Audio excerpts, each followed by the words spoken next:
Yes, it counts. Now that you're here.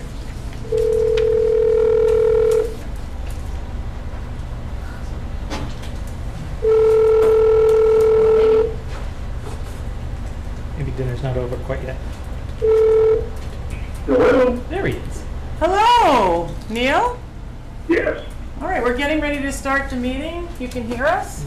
Yes, I can. All right, so thank you, everyone. This is the Neshoba Regional School Committee regular meeting for August 26th. At the end of the meeting, we will be going into an executive session. I do have to tell you that we do have one remote participant tonight, Neil Darcy. And apparently I need to tell you that the reason he is not in the room is because he's on vacation. So thank you very much, Mark, for dialing in. Neil. Neil. Mark is here. Thank you, Mark, for being here. Thanks for being here, Mark. Thanks for not having to dial in more. Thanks for not having to dial in. Okay. Ready to go, everybody? Any citizens' comments? Nope. Thank you very much. Let's move on. Student report. So the school year is starting to get ready. The past couple of days I've been there. It always looks like they've got the new portable classrooms getting ready for the school year. And it seems like a couple of my friends have classes in there, and that should be exciting. I remember back when I was in second grade, I was the first class to have those in Pompo, and now they're up at Neshoba. Yesterday and today you also had the new Chieftain Day, which from everything that I've heard has gone over really well, and all the new freshmen seem really excited to be there, and all the kids that have been helping out have been doing a great job, and that seems to have been just great. Football started on Monday, so they started their practices. All the other sports are starting tomorrow. Cross country I know has been not as a team, but I see all the runners out on the roads over the summer getting ready for the season, hopefully staying healthy and getting back to where they were last year, and hopefully everyone can stay healthy.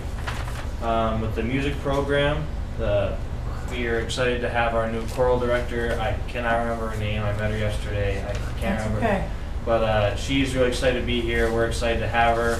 The music program is ready to get started again, getting ready for pep band, and yesterday I was at the school helping organize all the music and everything, starting to get ready for the freshmen coming in. We have 11 new kids this year, I think, between new freshmen and other kids that are joining.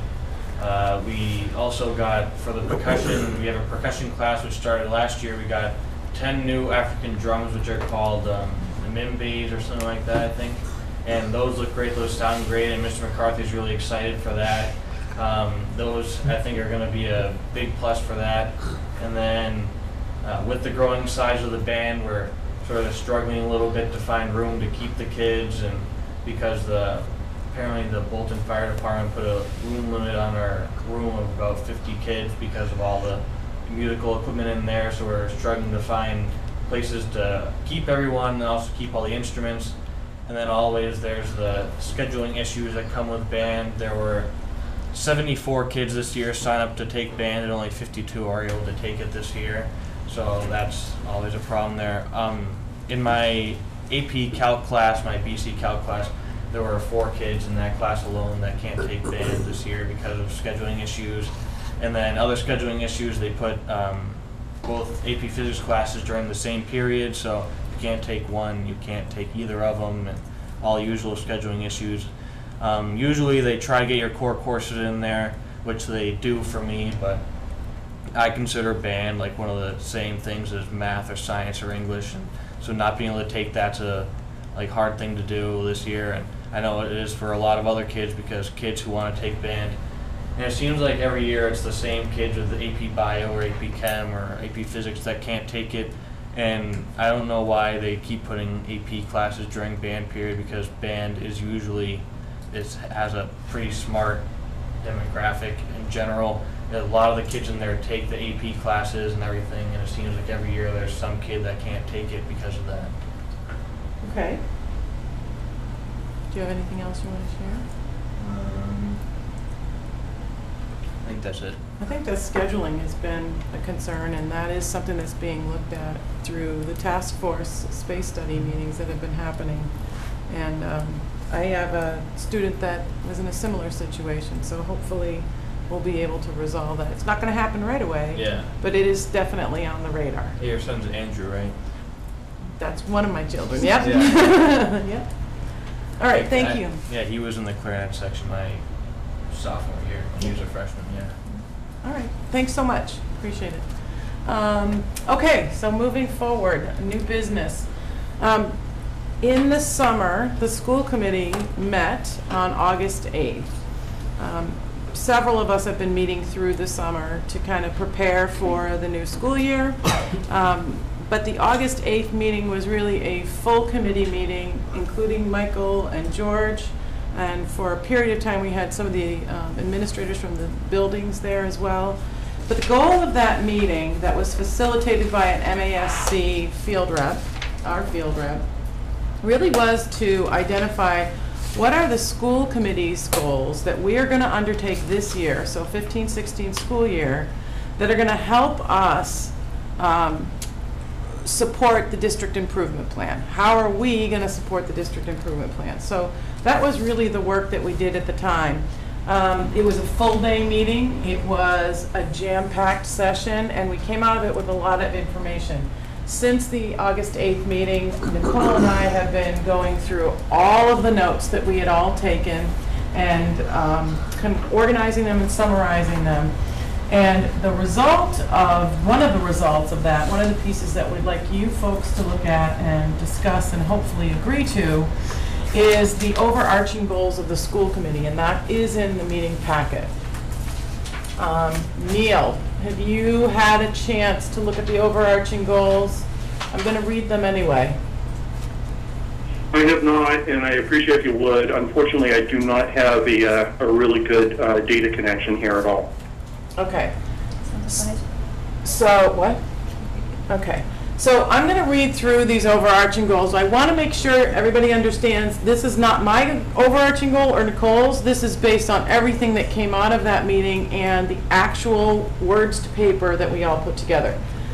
There are 4 overarching goals that the school committee, we're proposing that the school committee look at for this year. The first one is, and I will read it, the Neshoba Regional School Committee will determine what data is needed by the school committee for monitoring student achievement as measured by agenda items, meeting minutes, and district evaluations. I want to make sure you understand we want to get to the overarching goals first. We will share some of the working draft of how we're going to get there, the key milestones, the dates, and the metrics at a subsequent meeting. But I want to get through these overarching goals first and see that we all agree and we can move through it. Does anybody have any questions or comments on overarching goal 1? What data is needed by the school committee? When you read that out loud, will determine what data is needed by the school committee. Will determine what data is needed. School will determine what From- data is needed for monitoring student progress. The school committee there is redundant. Okay, is needed for monitoring. That's fine. Okay. Okay. Um, Yes. I don't know how clear it is, the second part of that sentence. For monitoring student achievement as measured by agenda items, meeting minutes, and district evaluations. It's unclear to me how those things will provide a measurement, and maybe it's just the word measured.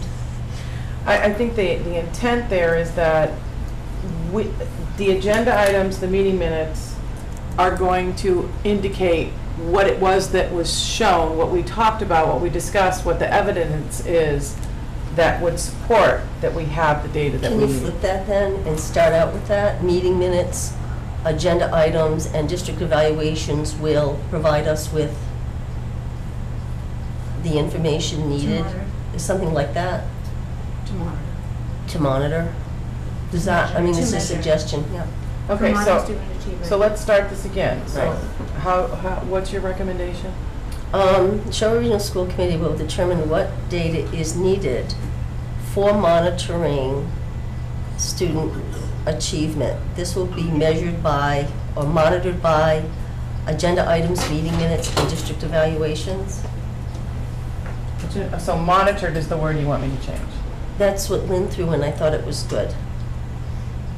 When did Lynn throw that in? When, didn't you say monitored? Okay, so let's, It was Nicole. Oh, I'm sorry. It was Nicole. so it's okay. But you want it two different sentences is what you're saying. It's just like a long run-on sentence. Yeah, I just Okay. wanted to be clear how we're going to monitor. So, student achievement period. Yes, This will be measured, monitored yeah. by agenda items, meeting minutes, and district evaluations. I think monitored is more accurate than measured, because if it's By measured, you're agenda looking, items, meeting are we looking for something minutes, quantitative? agenda items and district evaluations. Well, Okay. as these are our goals, Yeah. we're going to have to measure ourselves at the end of the school year. Okay, all right, yeah, no, just, So you're monitoring, but your job is to monitor. Mhm. And that's in the first sentence. yeah, It's in yeah, both. period, yeah. All right, let me This will read be it. measured. Yeah, Let me- no, I got it now. I think that's Okay, good. let me read it so that we all get it. Okay. And I want to make sure that, Alita, you have it. Then the Neshoba Regional School Committee will determine what data is needed for monitoring student achievement. This will be monitored by agenda items, meeting minutes, agenda items, and district evaluations. This will be measures. Why are we wordsmithing at this point? Sorry. Sorry. No, you don't have to be sorry, but everybody's had it, so, okay. You know how This we will are. be measured by agenda item, or this will be measured by meeting minutes, agenda items, and district evaluations. Thank you. Does that work? Yes. Good? Yeah. Okay. Overarching goal 2. I'm just gonna read it and then let you all have at it. The Neshoba Regional I'm sure this School- one is fine. The Neshoba Regional School Committee will engage the community in a vision for our student achievement that is grounded in the belief that first-rate public education is our community's most valuable asset, as measured by agenda items, meeting minutes, and meeting materials posted on the NRSD School Committee web pages.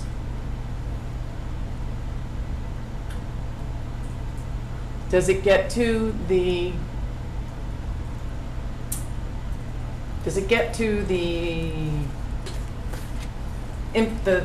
what we want to do? And I Right, guess the engage the question is- community in a vision. Right. So that's really, So would MCAS fit in here? this is really about community engagement. And the community engagement is that we believe and we will support that students' achievement is grounded in the belief that first-rate public education is the community's most valuable asset. So, So is what, the last phrase, what you're trying to say is that the work or the success of our activity is measured by various meeting materials and so Right. on.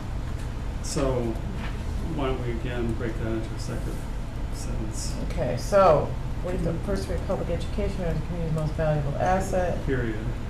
This will be measured by meeting minutes, agenda items, and meeting materials posted on the webpage. Okay, great. Thank Can I ask you a you. quick question on that? Yes, So when you say engagement, are you talking about actually bringing the community involved, getting them involved in the process? Or are you talking about communicating out to them? I think that engagement indicates two ways. So the next step, once and if we get through this, is to start to identify what are those activities that we're going to undertake that are going to pay off these goals. So we do have some of that information, but if I put that whole thing out right now to you, we wouldn't get through even one. So yes, the answer to your question is it will be a two-way communication. So what are we doing to get information out to the communities? And I would say that the community is broader than just the Parents. the parents. It's the community at large and the school community. And then what are we doing to bring that information in? And as you know, we talked about school visits and tours. We talked about having folks, teachers with groups of students come in and present to us.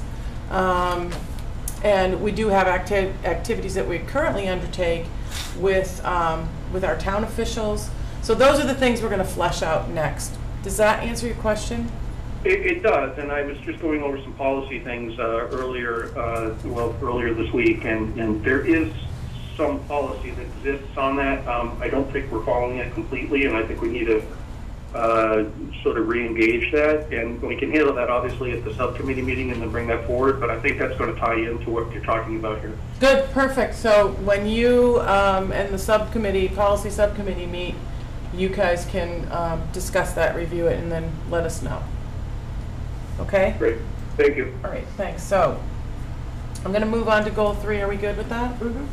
Overarching goal 3, the Neshoba Regional School Committee will document and enact a budget process for the 2016-17 school year that will approve a budget as measured by agenda items. Okay, let me just stop myself, all right, before we even get there. Okay, so let me do this on the fly. A budget process for the 2016-17 school year and will approve a budget. This will be measured by agenda items, meeting minutes, and meeting materials. And a budget. Well, then let's take this. It's a budget process that we're talking about and approving the budget. Yeah. And will approve the budget. So we Yes. said we would approve the budget. Yes.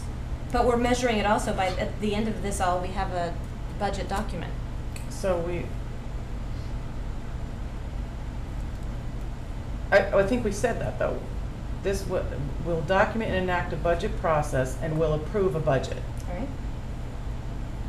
Do you want to I move think, it? yeah, it goes without saying, obviously, that the budget is going to be, there. Do you want to move that to the second sentence? No, because we approved a budget. I'm just saying one of the materials that we're going to use to evaluate ourselves is the actual budget Oh, document. all right. So this will be measured by meeting minutes, agenda items, meeting materials, and approved 2016-17 budget. Right? District budget.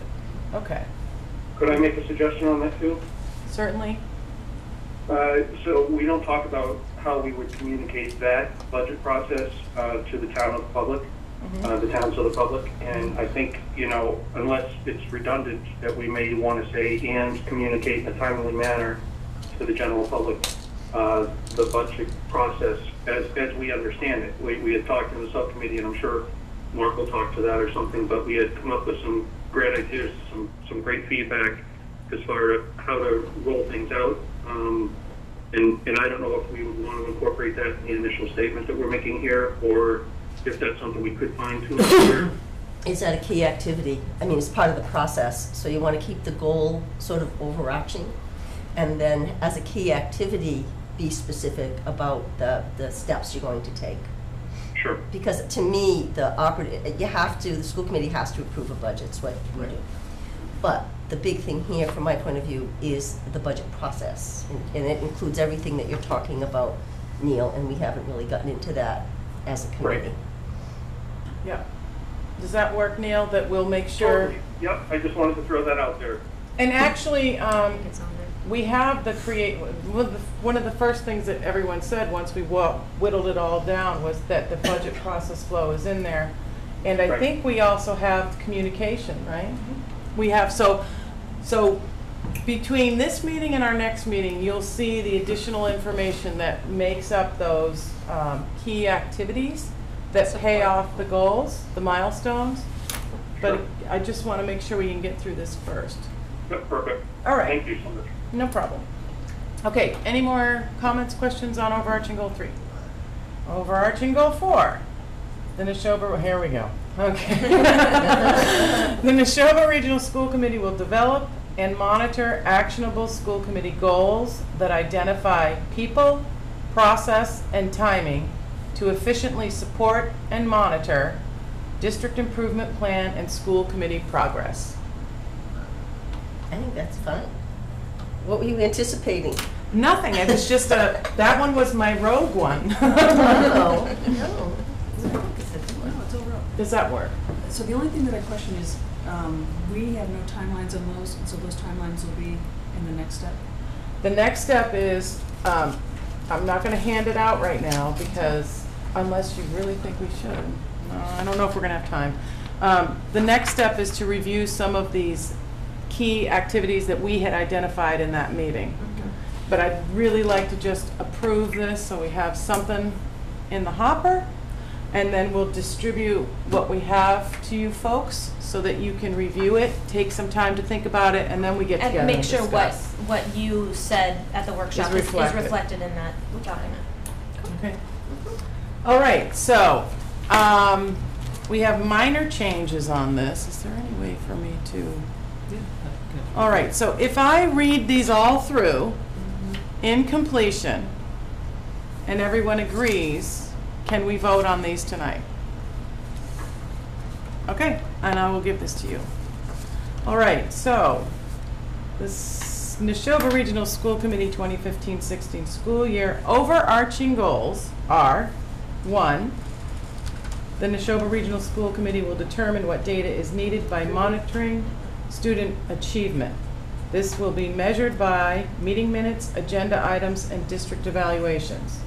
Overarching goal 2, the Neshoba Regional School Committee will engage the community in a vision for our students' achievement that is grounded in the belief that first-rate public education is our community's most valuable asset.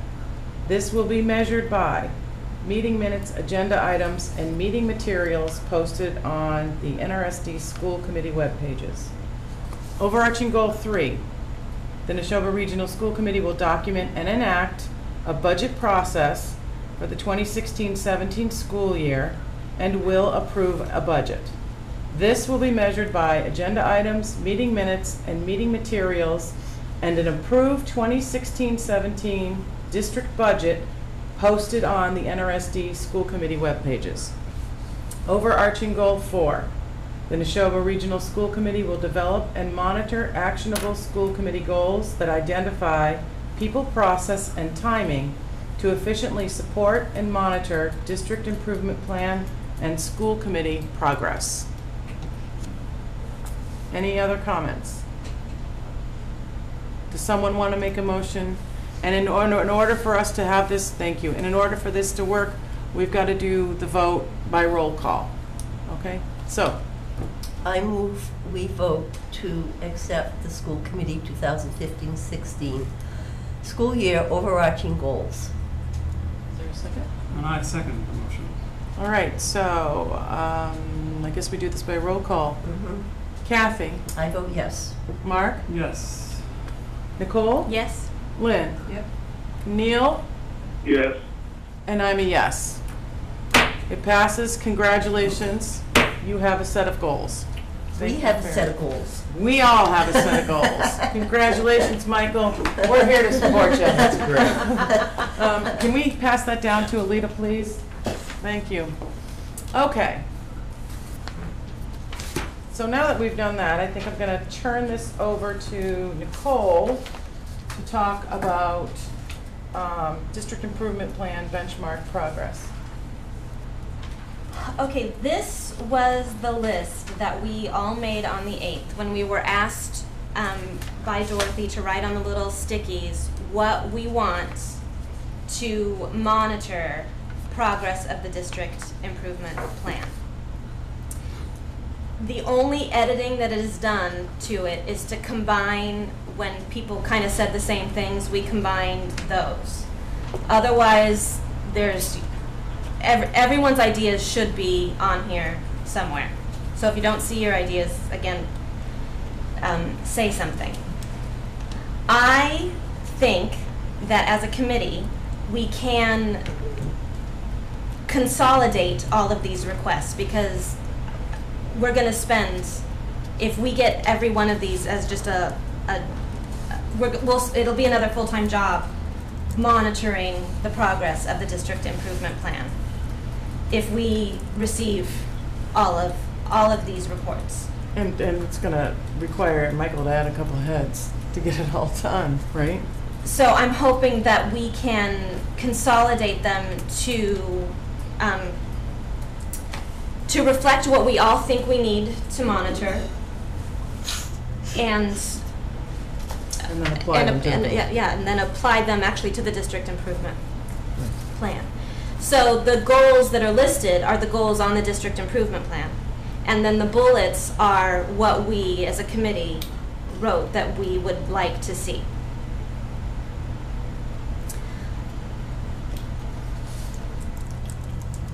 Maybe we could just go through the bullets one by one for each goal and maybe talk about what is necessary, what is maybe not necessary, what is really important, and Michael can then also talk to what is achievable. And what are you planning already? Mhm. Because you probably have some of this planned. Right. Yeah. Okay, All right. great. All right. So for Neil in particular, goal 1 is foster and sustain educational services that support, enrich, and extend our curriculum for all students. The bullets that we asked for are present an end-to-end example of a subject area using Atlas Rubicon, typical curriculum structure for each grade, including standards that need to be met to progress to the next grade, current program benchmarks, plans for future benchmarks, measures, proposed outcomes, student input, budget measures, enrichment programs currently in place, what student populations are programs serving, how impact is being measured, plans for future enrichment. And then finally, what is our philosophy in regards to student learning, our stance on retaking tests, consistent grading, impact of school environment. There is another bullet that goes to this but can also be applied to goal 2, which is present baseline data on students who are behind or ahead of expectations, include academic progress and disaggregated data. On this particular one, if a student is either higher or below whatever the meaning is, in just one area, do they fit this profile, or are their grades just an aggregate? I'm not sure I understand the question. Well, I think that this whole question came about because there are students out there who they might excel in one area. Right. Okay. But because it's only one area, they're just kind of there. It's not addressed. Right. So we would only be able to report on data that we have district-wide assessments on. So, for example, we don't have a mechanism to aggregate student report cards, for example. Mm-hmm. We don't have a way to do that. And so we only assess in reading and writing and mathematics. Okay. So those would be the 3 areas. So if a child is excelling in writing, okay, like they're off the charts in writing, so, but everything else they're just kind of hanging in there, would they get any enrichment? Would they get anything that would help support what they're strong in, or would they just kind of be there? No, they should be Because the grades accessing, aggregate. right, their teacher should be accessing resources to enrich, yes. So how would we, if that is a group, we obviously can't just needle it down to every individual, but if that is a group of students, how do we follow that? How do we see growth of kids who are below grade level in math or above grade level in reading? Well, depending on the timing of the assessing, so you would see growth, let's say from beginning of year to year end. I mean, that would be. And we can compile all of that student data. Yeah. But we don't have a way to aggregate it, so we don't have a way to identify there's a number, the number of students in those similar situations? In the areas of the assessments that we do, yes, we do. We don't have, the only place we don't have the ability to do that would be report card grades. But the assessments that we administer, we can do that. I don't want to get hung up on the report. Yes. But I'm hearing a disconnect here, though. Because if I'm hearing you correctly, the assessment isn't necessarily reflective of a report card. So I, as a parent, might see that my child is meeting, and maybe exceeding this little piece. But they're not necessarily going to get any enrichment on their strong point, because that's a strong point and, you know, good for them, but they're meeting. You know what I mean? It's, No, teachers should be taking notice of where kids are showing strength and you know, are progressing beyond the standard, and making sure that they're challenging students. So they should be doing. but if there's three areas that you're checking, which is Mhm. reading, writing, and math, and suppose we would go to writing, because that's really subjective, but, so they're really strong in writing, but the reading and the math they're not doing very well in. I'm not seeing how that would translate to the parent. See, that there's something, I don't know how to, Well, on the report card, right, they would see that, I guess the question is, what is the question? Is the question that, I guess I don't I understand think the we're question. concentrating too much on an individual kid, and what we're asking for here in these bullet points is how we measure how the district children are growing. okay, because I thought that this stemmed from the fact that everyone's different. You know, so if you were to use those three, you could probably put it in thirds and say, okay, a third of the population is really good in math, a third is really good in writing, and a third is really good in reading, but not necessarily all three, and whatever. So is there a way to say, geez, these kids are really strong in writing, let's kind of put them together, you know, because they can excel there, and we can work on these other two, and vice versa. Yes, I mean, individually, within the individual schools, that's what we have, plus groups, for example, is so that they can group kids, we call it flexible grouping, according to their needs. And a need could be that they need to be challenged above what the curriculum is currently offering. Okay, and so that's something, is this part of the overarching goals? Am I These, confusing them?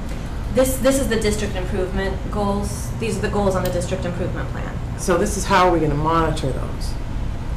That we're being successful. How is the district improvement plan being met and we're succeeding?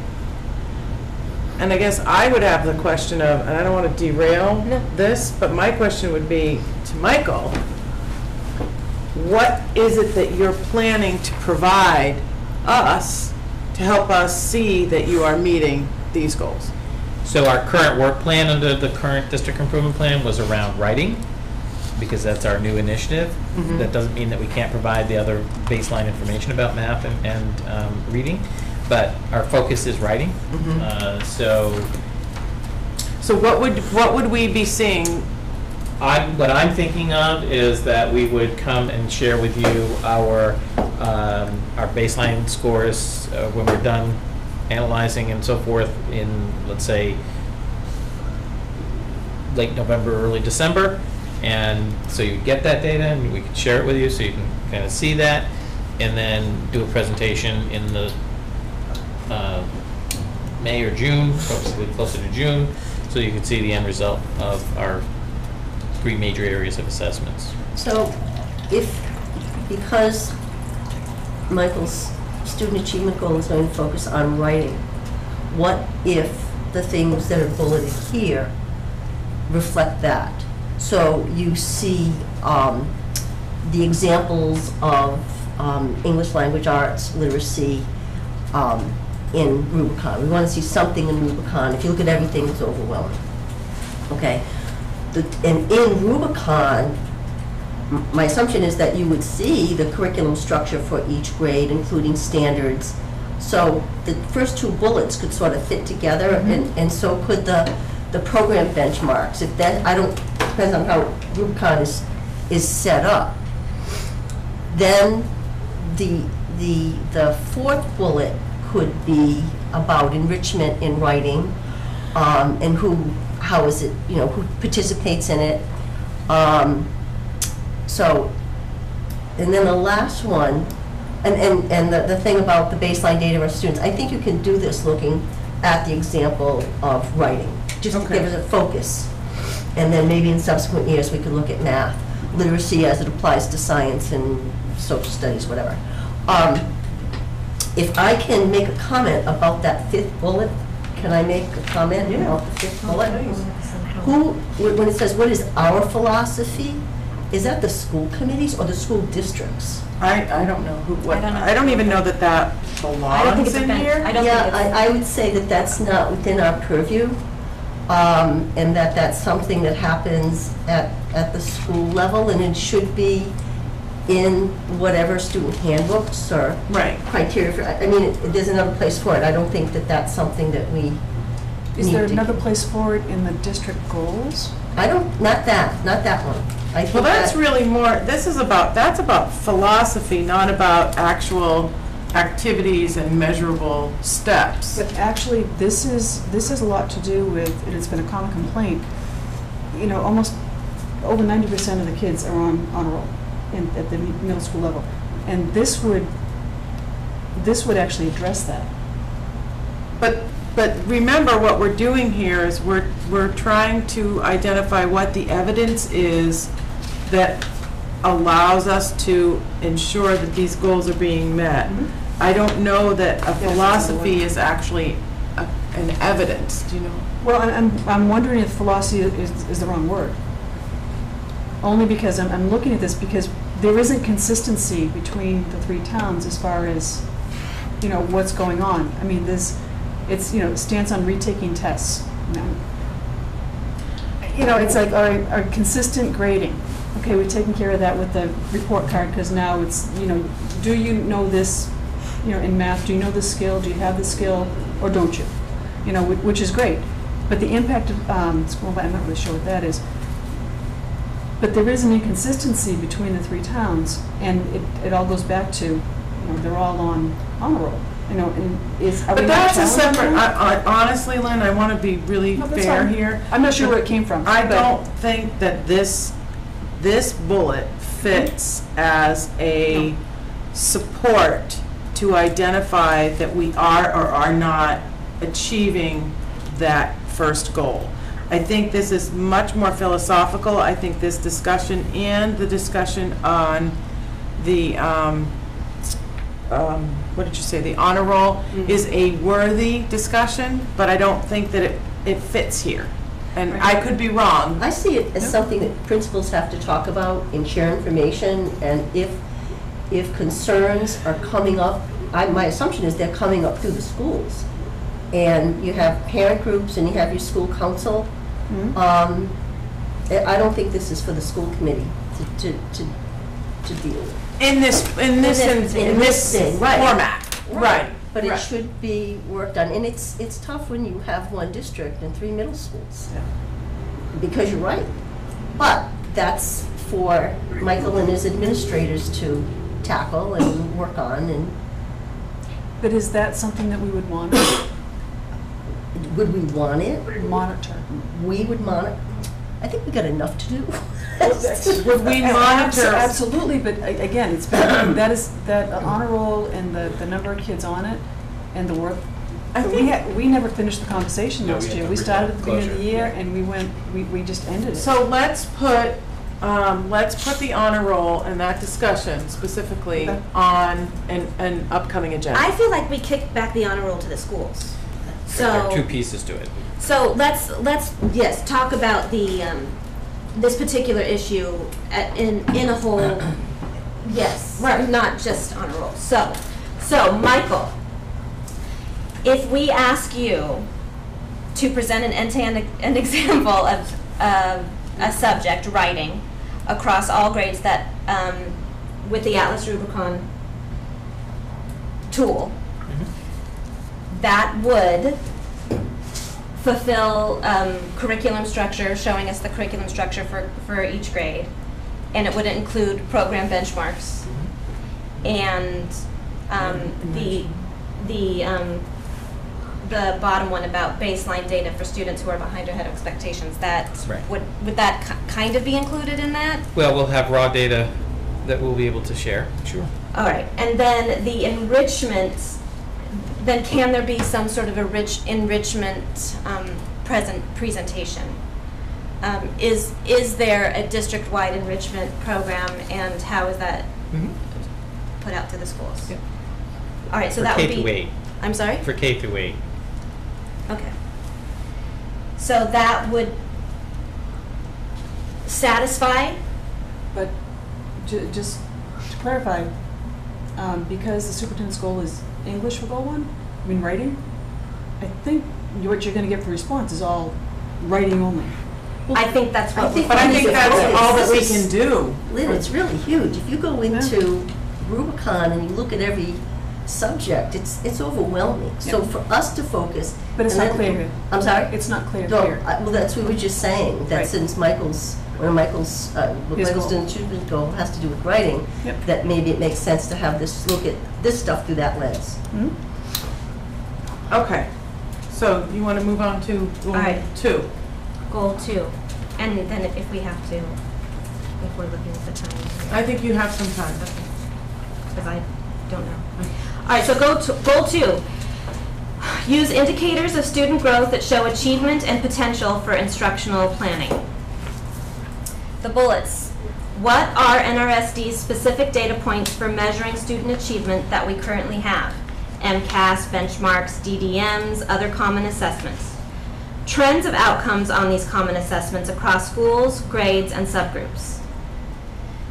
Next, what appropriate assessments are needed, including specific data and reports, to monitor student achievement, to monitor educator effectiveness? Why?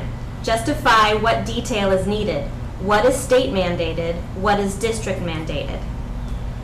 This was a lot of little stickies to stick together. All right. 3, pick a grade. Review detailed DDMs of that grade. Present results. And 4, focusing on K through 8, how do existing assessments help current students? How are assessments applied to discrete populations of students to direct programs / curriculum? So the goal again is use indicators of student growth that show achievement and potential for instructional planning. So can we ask Michael first what you believe you can provide to us? Sure. So we certainly have the MCAS data and the common assessment data. The DDMs gets a little bit more wild because it just adds to the plate because there's just a lot of them. Every teacher has to have their own DDM. So every teacher has their individual DDMs.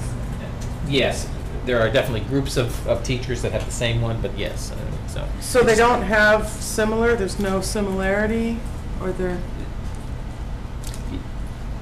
I think it'd be best to maybe give you the list of them so you saw them. Yes, there are there's a lot of similarity. There is. It's just Did you have... I adds just to the want to plate. piggyback on what Michael is saying about the DDMs. Yeah. I think they're too new. I think that a lot of districts, I'm not saying Neshoba does, are looking at it as a compliance issue with the DESE. So I think there are enough assessments without having to muddy the waters. So We don't wanna- it'll keep it, let's leave these waters less muddy, and should have enough assessment, because I think that a lot of school districts, teachers are using their common assessments as DDMs, other districts, teachers are coming up with their own. If we can leave it out of this mix for now, it's going to make everybody's life a little So what would be easier, an but we'll get into it. appropriate assessment? What do you think would be an appropriate assessment that would show student growth? Because MCAS can't be, No, that's one data point. yeah. But it'd be good to know what the common assessments are at each grade for each subject, and leave DDM out of it. That, I think, will give you, and if there's benchmark assessment. So that's like bullet 4. No, she wants more. I think she's saying what is the common assessment for each grade and at each subject area. Yeah, you might want to reword some of the, like you said, what are specific data points for measuring student achievement? And you got the MCAS as one. You got common assessments there.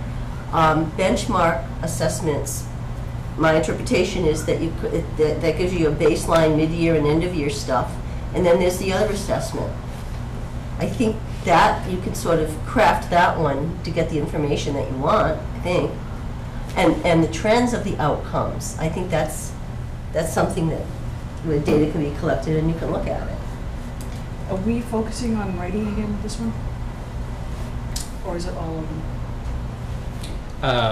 We don't have to, because if this one's looking at trends, we wouldn't have trends just at writing. Yeah.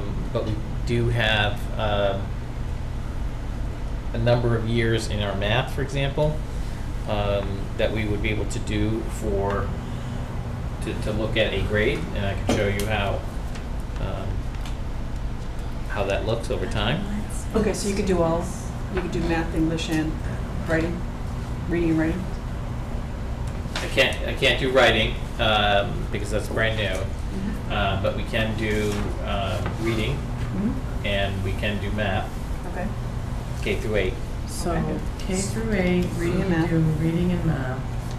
So, because the other part of this was, once you show it, I mean, what is the potential for instructional planning? So that tells me is, where are you gonna go from that? Right. So I think for that particular piece, what I Once we would get do is have, principals come in and describe how they use their stat process and how data informs that process to do planning for instructional grouping and other kinds of things that go on within the classroom. We might do, something we could do is we could have a teacher come in and talk about how she or he uses the data, on an everyday basis, and then we can have the stat team come in and talk about how they use it to talk about the plus classes, which is a much more formal kind of remediation or enrichment. I'm a little confused about what data we're talking about. The data from the common assessments. Okay, so when it comes back and it says that, at that point in time, you would know which teacher is actually pretty successful because you've got trending. So you would actually see, somebody might stand above, right? And is that the person you'd want in there to talk about why they're so successful? What they're using? Or are we just talking about how the assessment data is being used? I have to double check how the data is input. I'm not sure we've tied our local common assessments to teachers on an every year basis. I'd have to double check that. But I would have, so let's step back for a second, because I think we're down a little bit of a rat hole, and it may be just me. Okay, none? No, and I'm not telling you to be quiet, I'm just saying, I want to understand where this conversation went, because I'm not with you. Yeah. So what is it that we're trying to achieve with this particular section? Well, And We're trying to see the indicators Right. that the district uses for student growth. right, so what I heard was common assessment for each grade at each subject area, specifically reading and math, because writing program is too new. I heard MCAS, and I heard benchmarks 3 times at the beginning, middle, and end of the year. Yep, as baseline Is assessment. that how, I don't know if that's Is how it's done. is that doable? it's doable. Yes, it's doable. Okay. I would, again, because it's a lot of data, I Yeah. would choose one content area so we could really focus. All right, so for one content Why don't you do area. math if we're doing writing? That and sounds audit, great. then you I can really like focus on that. math. Yeah. And math is great. Yep. I have a question on, Neil said something. Can I ask a question? what, sir? Yes, sir. And I'm just trying to stay true to our district's philosophy that we have out there, which is to educate all students to their fullest potential. Uh-huh.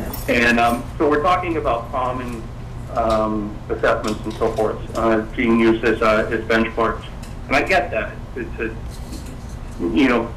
gear the overall health of the district, but I'm concerned with the outliers too. So I'm concerned with the kids that are, in the gifted classes and how we're measuring our success with them and the ability to actually fulfill their needs. And I'm also concerned with the kids who aren't achieving the common goals, if that's what you want to call them. And I understand that we have plus and that the kids will, receive some sort of remedial learning, but how effective are we being with that? And what is our year-over-year success rate as far as kids in plus and then, achieving down the line?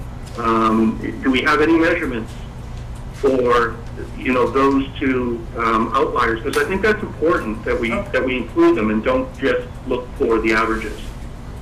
It speaks to that in the previous I school, was the last bullet point. exactly. We could put one there that is very similar. Because you've got the plus, so the plus addresses the students that are overachieving. Is that But correct? are we monitoring No. plus, though? That's what I'm saying. I guess that we have plus, but are we monitoring the success Right. or failure of plus? Right, so plus changes throughout the course of the year based on the assessments, so groupings change based on their assessments. So in that way, they're monitoring, and each principal is responsible for doing that. So do we have reporting on that? Do we, because if we don't, I think that's what Neil's asking for, and actually, I'm in your camp because I want to see it too. I think we all probably need to see this. I think that came up at Yeah. the meeting on the 8th. It did. We're interested in the, Well, you see here down at the fourth bullet on this goal, yep. how are assessments applied to discrete populations of students? That would be it. I'm sorry, I'm not looking at those, but No, that that's would be, good. that would pretty much sum it up right there. Yep. So I think after this conversation, I think I can put this all into one. But plus is not an assessment. Plus is a result of, Right. It's an activity that we do. and that groups the kids into their levels and pushes them forward, or it just is Essentially, at a certain level? yeah. Okay.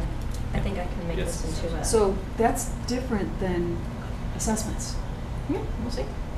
Right, the assessment is the actual test that the kids Right. take, and plus is the planned activity that they Right. result in. Okay, so is there a mechanism to track how effective plus is, I think is the question. Like, are you getting the underachievers, are you getting them non-engaged, are they getting engaged?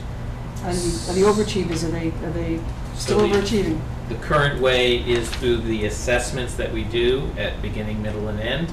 Yeah. So beginning, you have one grouping, then you test, you do another assessment, so you get a sense of whether or not there was growth, and then they reshuffle the kids based on those assessments, and then we have an end of the year.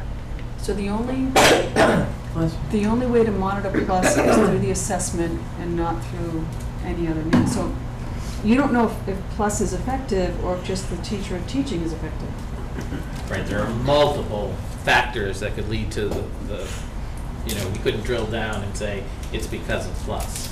I don't think that we have anything that does that. I mean, we could be doing this and paying for plus and it's We're not not doing paying anything. anything for Okay. plus. Okay, so where are we again? Well, this started because we were talking about the assessments and you had narrowed it down, but the assessments and plus are two different things. Because somebody was I'm not asking for including plus anywhere on this. Right. Because initially the question was, is there a monitoring of plus and how you're, Right. Right. I mean, that's one of the, I don't think it should be just the kids that are in any sort of accelerated classes that we're measuring what's available for them. It would be plus too, right? they're all in plus. Right, Yeah, everybody yeah, gets they're a all in plus. plus. Yeah. But they're put into groups. The way I understand it is that they're put into groups to their level and they're all in it because it's a regular class. It's not just the overachievers or the underachievers, it's everybody. And they get that extra boost based on their peer, where they assessed at. But there's no way to monitor whether that worked. That was good, Lynn. Thanks. Well, again, because we're looking at everything, the assessments are one way to suggest whether or not plus is working, because we know who was in plus working on what. So, they are able to track back to see if a student is, being more successful or growing, showing growth that as a student who was enriched, are they showing growth? So how do we show that? So I think that's what this is we're asking him for. We're asking him, what are those indicators and how are they applied for instructional planning? That's what we're asking him to show us. So, I took that differently. but what did you take differently? There are, because you've got enrichment in here also, and so plus is basically enrichment, right? It's a class. It's the continuum of learning. So Right, but it's not a math class. It's the way I pictured it also from what my kids went through is, okay, there seems to be a lag in English, so the plus this year is going to be English. It's not always math, right? It is not, that's right, they look at the student population and they make decisions based on what they see. But it's usually both. Right, it's usually both during the course of the whole year. So some might take math and some might take English? Correct. So you would have the kids that are behind taking the math, that are falling behind in math, and the kids that are falling behind in English going to the English. Yet the kids that are accelerating in the math wouldn't take the math. Or they would take some sort of accelerated enrichment. So there is no enrichment for the accelerated math person. But there is enough. I can't speak for every model, but the Right. model that we run in Hale, there is. But I think, okay, so let's stop for a second, because now we're getting into, we got one at Hale, we may not have one in I think another we do. school. I believe we do. All right, but we don't have an answer on that, so No. we need an answer on But that. the basic answer is if your need is accelerated math, then you're going to be grouped with kids who need accelerated math, and you're going to get that kind of attention during plus time. And is there a way to measure the effectiveness of that? The only thing that currently we have are our assessments that we have. Our common So- assessments. Doesn't answer. Sorry. Neil, what is it? I wanna kind of resolve this or Yeah. identify And- that we right, need to and- come and- back to it. So what Right, is it and- that you have? Sure. So I'm just trying to figure out, is there anything that we're doing to measure these kids, that identify the kids that may be either accelerated students or kids that are struggling, and specifically target those kids? And are we measuring the targeted efforts for those kids to see what we're achieving or failing on? And the answer is yes, our common assessments do that for us. So you're going to give Okay. us some tracking to show that. How far back are we going to track? For the collected data, for math, I probably can go back 4 years. Depends on which grade span. Yeah, how about the English? The reading, you mean? Reading. Yeah, it would be reading. Were we just gonna Depends on the focus on grades, math man. for this one? Yeah. Or, Yeah, but Well, if we're It'd going to be go probably back, about I'd the like same to time. get a baseline. It'd be about the same time period, 4 probably years? 4 or 5 years. Okay. Kathy, did you have a comment? Question? um, Because I wanna. no. I think I can. I think I can. Okay, good. Well, then you do. You clean this up, because if you need Right. help, I've got notes too. One question on this one before we go to 3, and we've kind of almost hit our max here, so we either can move through the next or we've got to push them off. I do want to know what are state mandated and what are district mandated assessments. Oh, that's easy. So if you could provide that. Okay, So that'll be on the list also. Yes. That'll be on the bullet list. all right. Can I add one quick thing that I'd like to add is that, again, going through policy having to do with various assessment goals and so forth of the district or ways of doing things, it's covered in policy right now. And I think that, again, we need to take a look at that in the subcommittee, identify that some of the things we're talking about are things that are already, mandated or spelled out very clearly. Right, and I think that's what Name of the policy. we're going to do is, what is the name of the policy that you're referencing, Neil? Oh, God. actually- Unfortunately, I don't, if I had my computer up, I could pull it, but it's one of So, the education measuring, instruction measuring. Okay, I can go in and so look. this is where you guys are going to take this into the Yeah. policy subcommittee Right, and handle it. right, So for right right. now, I'd like us to move into goal 3 and see if we can get through this one, and maybe we can sneak some time out of the correspondence section. Sure. All right, so goal 3, maintain and improve the space, materials, and technology necessary for a quality education. We asked to review 8th grade one-to-one laptop, teacher feedback, student feedback, monitor progress toward building a 5-year instructional plan, measure by agenda items and meeting minutes, principals ranking and reporting their own facilities needs, building, staffing, curriculum, report on likely demands on existing and changing curriculum on facilities. What are the areas that are planned programs and how do they impair the facilities? LAN, WAN capabilities, current and future. Learning software, current and future. Hardware, current and future. Costs associated with implementation and training.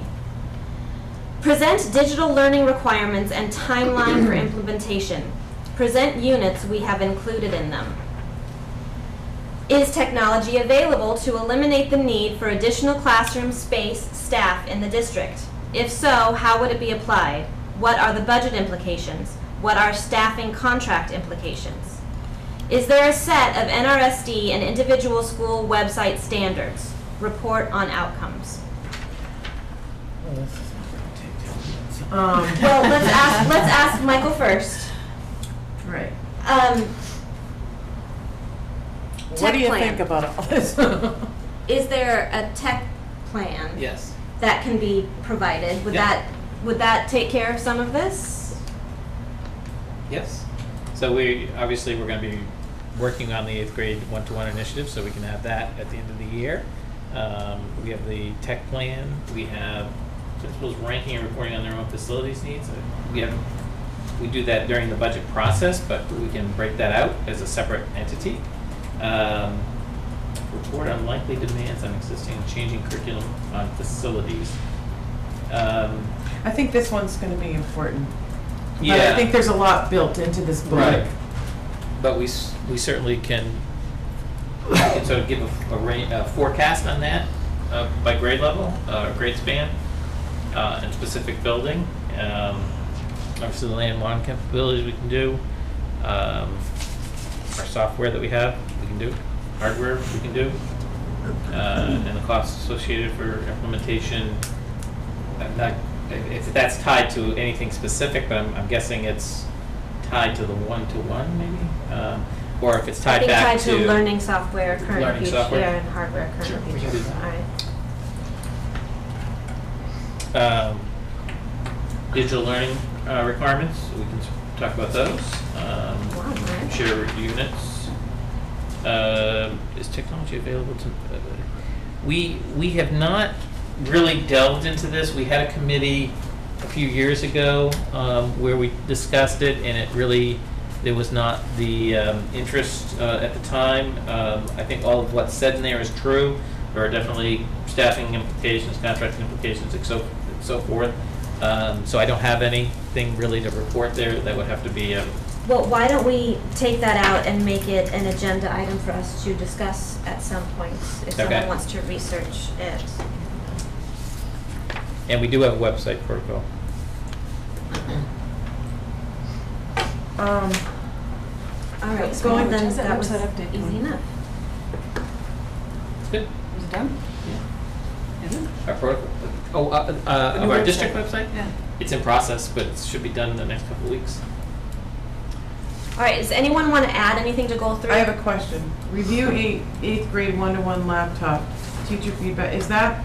Are you going to do a mid-year assessment and an end-of-year assessment, or are you planning just an end-of-year assessment? At this point, we were thinking we would do an end of the year in terms of feedback. There's going to be ongoing feedback in the sense that we have our digital learning coordinator working with the ITS for the middle school was the same person, so it's a very compact group of people that are working on it. So how do you see this feedback? Because I would say that, We can certainly go ahead. we can give you an update mid-year. We can actually give you an update sort of on the launch in late September, early October. And then we could give you an update on where people are and what we're hearing in January, and then we can give you an end of the year. But more than just an update, more than just a here's what we're doing and here's how we've implemented it. There must be, this is such a big initiative and it's got such implications going forward for Sure. a lot of the grades, a lot of the students, and a lot of the budget. So I guess my question would be, is there a way to identify what you would like the desired outcomes to be at the end of the year? And if you know what some of those desired outcomes are, can you measure them at reasonable intervals? Intervals. Intervals, Yes. thank you. Yeah. So you could, if you wanted to, take a snapshot now and take a snapshot when you're doing these other Yeah. evaluations, and then that way we actually have something a little bit more concrete And you have something much more concrete Right. in order to shift and move as you go through the year if things need to be rejiggered, rather than wait till the end of the year. Just a suggestion, and I'd like to see that. I want to look at the plan again to refresh my memory, but I think we can do that. So can you put that down? Thank you. Well, Okay, great. And that's wonderful, but I mean, I would like to know how they're being used in the classroom and what value they give to And I teaching think learning. that is perfect to have someone from your staff come in and give us a presentation. To that end, I have for you, but I want to share it with the rest of these folks, a set of guidelines for presentations to the school committee from the staff. Okay. So that we're consistent with the type of information we're asking for. It makes them more successful, it moves things along, and I'll share that with folks here, Great. get some input, and then share it with you. So Lynn, that's a great suggestion, but I think that that really is something that we need to hear from the individuals that are actually doing the work. Yep, Lorraine? 1 second, let Lynn, Lynn has a follow-up. What is your follow-up? We had a conversation that there is a formula to use them in the classroom. What was the flip classroom? Well, that was just an It was an example, but there's One going to be example. others, but we don't know what we're using. I mean, Well, that's why That's we would what have we the would do. presentation. We would have them, I mean, I'd love to give you a couple of months or a month or something to get, you want it sooner. Is that what you're saying? the year's short. It's very short. And they have the computers now. All right, so that has to go on our list. Because that's training for the teachers too. I mean, they have to readjust how they do things. All right, so we're gonna put this on when you, Nicole, and I sit down, hopefully within a week, because I gotta get the subcommittees to give me something, go through the agenda. Sure. For the full year. We need to make sure that that's on there. And you, what's that? Good question. Neil, you had a question. Everyone's supporting you here, yes. I love you all. Have you heard that recently Yeah. in the school committee? No, I'm piggybacking off of Lynn's comment there, and I agree with her. And to take it one step further, I mean, we've got the one-to-one 8th grade initiative, which I think is fantastic in theory. I'm a huge proponent, as many know, with the whole digital learning initiative. However, I think we need to have it. Maybe it's there, and I don't know about it because I'm kind of new to the whole thing. But we need to have a really specific and defined, again, goal and objective for this one-to-one initiative. Do we have new digital learning curriculum that's going to be taught for the 8th grade? And if so, to what percentage, and how are we measuring that? I think it goes beyond just making a presentation, but actually understanding the actual initiative rollout itself and the details of it. I think that's vital for us to be able to look and say, yeah, great, or it's not so great. So how about this? I think that what you're suggesting, what you and Lynn are both talking about, is a worthy discussion and information that we need. And we do have technology liaisons who could go ferret that information out for us and share it with us or bring folks in. I think we need to figure out what the right venue is for that type of information. I think it is good information to have. Well, I think, Lorraine, isn't it the same thing? I mean, we're looking at educational standards and so forth, and we just get done discussing how we'd like to measure those. This is clearly one, and it's going to become a bigger and bigger part of education. So I think it should be honestly tied in with the other things to some extent. Maybe an overlap can, but I mean, this is an entire 8th grade. We don't. I mean, maybe we do know, and again, I don't know this information, but we don't know to what extent the learning process is going to be affected by this digital initiative. So let me just speak. So one of the things that we have as a measurement is a sort of a pre-assessment around the digital learning, digital citizenship components of the curriculum, and so that's our pre and our post. So that's something that easily can talk to and bring up and make sure people are aware. We have a digital learning curriculum that's already in place, and this is, this initiative is to foster that even further. So we have those pieces. Yes, but you are, by giving this device to every single 8th grader, you must have had a way to initiate it, and there must have been some training involved, and there must have been discussion about, I don't think philosophy is the right word, but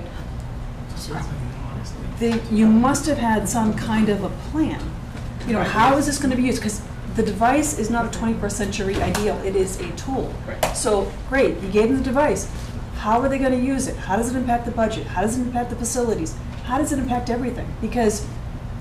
And this has to happen soon, because not only are you going to use this now, the way you've talked about it and the way you've implemented it, this expense is going to go from year to year Correct. to year. And all it does is tax the teachers, tax the students, tax the facilities, tax the, Okay, but so let's talk about solutions. So what is it that you are proposing that you would like to see? You and Neil, because I think the two of you are on the same page. What is Well, it I think that, Lynn and I just parted ways on our last comment. That's fine. but what is it, But what is it that we are asking for? initially, I want to know what the plan was to use the tool. Yeah. I mean, you purchased a tool. It's just a tool. You might as well just give them a calculator or a Okay, watch. okay, so do you have a plan? Yes, we do. All right, and can you share that with us? Absolutely. Have we seen that And yet? is there Yeah. training? Okay, We trained teachers this past summer, and then we have a workshop again on Monday. And can that be part of the report out? That's it? And can that be part of the report out? Sure. But the other thing I think to remember about this too, though, I mean, this isn't a totally new initiative. We've been using Chromebooks on a regular basis in classrooms. So but it is a commitment, George, for us to make a sizable contribution. And Every it is student. gonna impact going forward, the 8th grade class all the way through high school. And then at some point, it's gonna get pushed down grade level. So I respect what you're saying, but I have to disagree. I think it may have been pieces here and there, but not as extensive as what we're suggesting with a full grade migrating. Kathy? If there is a 5-year technology plan, all of this stuff should be in there, correct? And then going back to the district improvement plan, under goal 3, there is something about digital learning requirements that I think would speak to what Lynn is talking about. What are the expectations for use? And what you want to do is incorporate the technology into the subject. And I think that's what this speaks to. You're not going to have, well, you might have a separate computer course, but the goal is to integrate it into what you're doing. But there has to be guidelines, and requirements, and standards, and a way to evaluate it. And see if it's even successful. Well, yes, on a number of levels. Just like you would evaluate, assess a kid's, with a math test, there would be a Yeah. way to evaluate how competent or how effective technology is in the classroom. So, and just another question, if I could. The second bullet under this, monitor progress toward building a 5-year instructional plan. Are you is that the technology plan? Because that's confusing. I don't know whose that was. Instructional technology plan? Monitor progress towards building a 5-year instructional plan. I wonder if that is supposed to be a technology plan. Maybe. That is the tech plan. We need to see that. Yep, yep. When can we see that? Whenever you put it on an agenda, we can do it. Put that on an agenda. That's all I wanted to reference. We're gonna see a tech plan. Let's get it over with. Well, Review it. yeah. Yeah. What is it, Neil? What is it, Neil? I'm not gonna, that's gonna take it off topic, so I'm gonna just, I'll visit that later. Okay. So I think goal 3 is actually pretty well in hand. I'll clean it up a little bit, but I it think seems it's that, pretty yeah. good. It's pretty straightforward. And Yeah. it's a lot easier, I think, to measure. Hang in there with us. We got one more. All right, and one significant more, and this hopefully will be quick because we only have 2 bullets on this one. communicate and demonstrate our progress toward goals. I took the third bullet off, which is on the draft here, because we did move all of that to our school committee goals. Okay. So, first goal, first thing we need, present policy and protocol for common communications and how they will be evaluated. And then second, follow up on Emerson Health Survey, actions taken. Are there results yet? That doesn't feel like a, Communication. yeah, that just feels like a random, Something that should be moved to the agenda. yeah, that Right. doesn't feel like it belongs here. No. But I do think that presenting policy and protocol, reviewing policy and creating protocol for common communications and how they'll be evaluated is a worthy, noble cause. I agree. I think that's. Is yeah. this a protocol? Common communications. Is there a title? Well, they're in different places, in terms of things. So we have, a protocol for our websites for teachers. We have a protocol for reporting to parents. So we need to pull that all together Yeah. into, can we do that? Sure. So we want to look at it in totality. And how they'll be evaluated? Again, in policy, that specifically addresses how we should be communicating to the public, all sectors of the public. And we, I think, need to visit that policy because I don't think we're doing everything we could be. So then you guys in policy are going to have like a 6-day meeting. But Neil, is there actually a communication policy? Yes, there's actually how we should be communicating pretty much everything going on in the school committee, what's going on with the district, to the public, and the efforts we should be taking. And I think that we can flesh that out to be more specific, but it's very general, but it mandates us to be very broad in our communication efforts too. okay.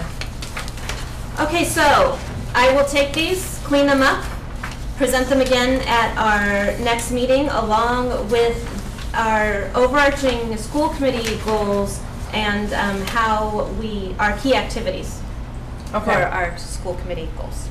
So congratulations again. We got through that work, and when we see the cleaned up version, hopefully everybody will review before the next meeting. But one thing I do want to add to this section before we move out of it, subcommittee goal drafts. Okay, you now know what the overarching school committee goals are. Alita will make those available to us. The subcommittees need to build their goals for the year, and you have a jump start on that with the subcommittee and liaison assignments document that was voted on at the August 8th meeting. The column that says responsibility, you also voted on, so those are things that you can use to build your goals.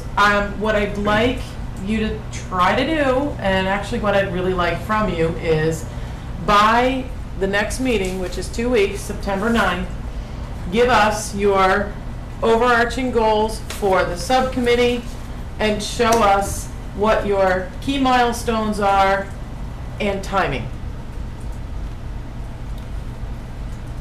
I think that the 3 subcommittees already kind of know what you're going to be doing.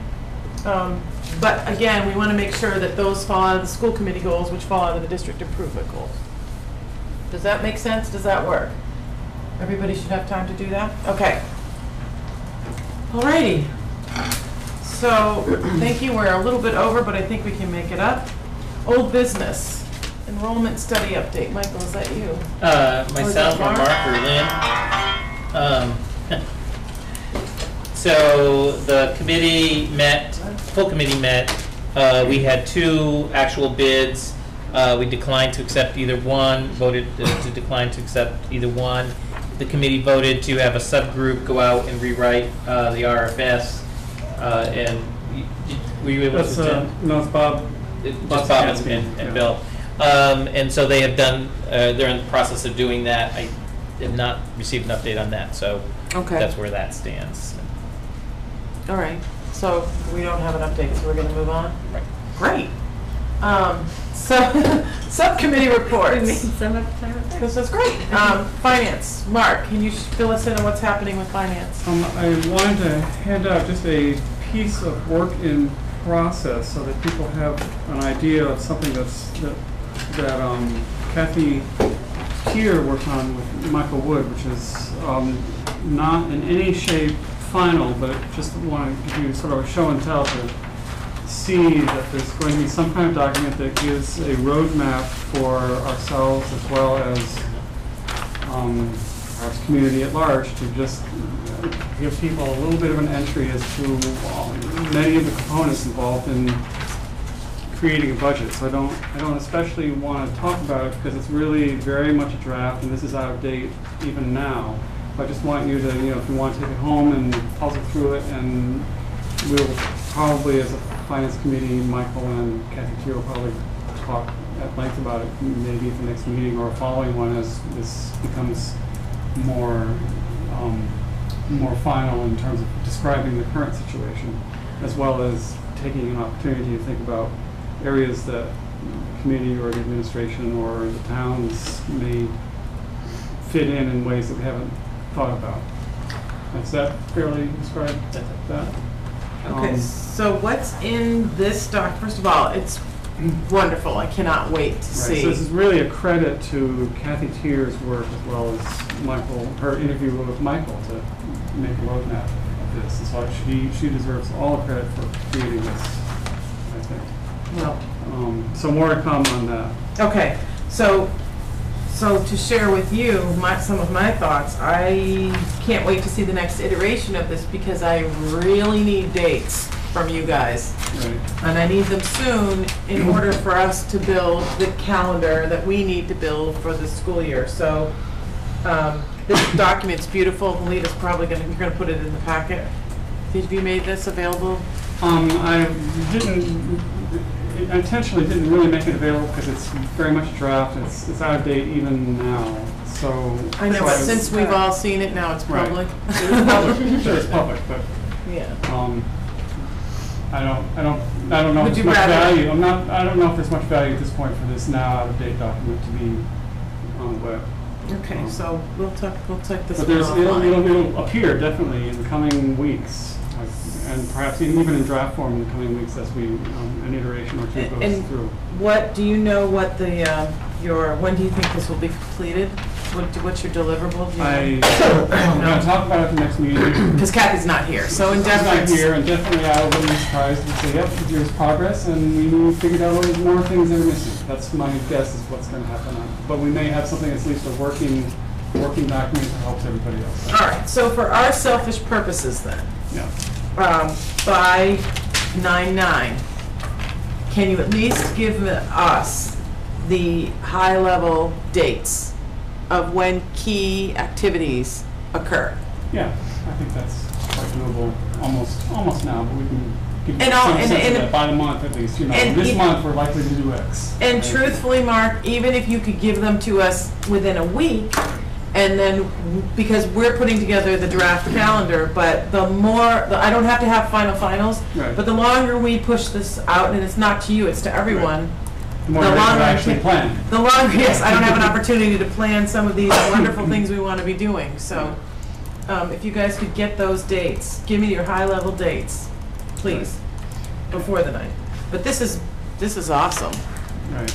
especially for data junkies, so.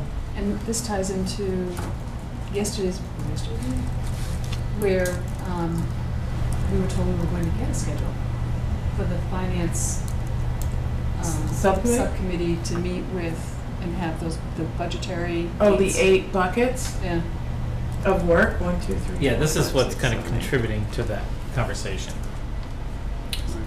Okay. So that's the first item, just letting you know this is in process. Over the summer, I met with George a couple times. Cafeteria met with Michael twice, perhaps now, or once. Oh, we just met. So just both educating us as members of the finance committee, and I expect we will have more to, as we meet, we've only met once as a committee over the whole summer, that we will have more to say. So not a lot to say really beyond that. Well, this is gorgeous. Thank you. Okay. credit to the cafeteria especially. Anything else you want to share, Mark? I You don't good? think so, I think that's it. Okay. Actually, Michael, does this tie directly back to the schedule? Because although there were 8 here, I thought the 8 had to do with the subjects under the budget. Right, the 8 buckets, I think, is something separate, and that's, I really want to Okay. talk more with Kathy and Mark and Neil about that, because we haven't decided on what the actual buckets are going to be. That's Okay. just a number that's been thrown around, I think, more by the subcommittee. Okay. This is actually just taking a letter that I give to administrators every year and breaking out the components and mapping it out in a different format, so. So when does the discussion about these buckets start? I think we'd like to start it as soon as Next we meet meeting, I again. guess. Yeah. When's your next meeting? I know we're going to meet just before the next school committee meeting. We may attempt to try to meet some other point, depending on all of our members' ability. And what are the buckets? That's what we have to decide. 'Cause No, we I really mean- haven't decided what those are. I- I think they're the categories of the budget. Just- That's what I want. Giant categories. Okay. To break them down. I don't think that's what it's sort of like. And so that's on your agenda. That's not urgent. All right. All right, so again, the sooner we get it, the better. Or I'll just start slapping dates on things and put it in front of you guys. Okay. Kathy, personnel. Okay, thank you. The Personnel Subcommittee has met 6 times since June 29th. We met on June 29th, July 30th, July 13th, July 20th, August 3rd, 11th, and 25th. The meeting agendas and minutes are on the district website under School Committee link for Personnel Subcommittee.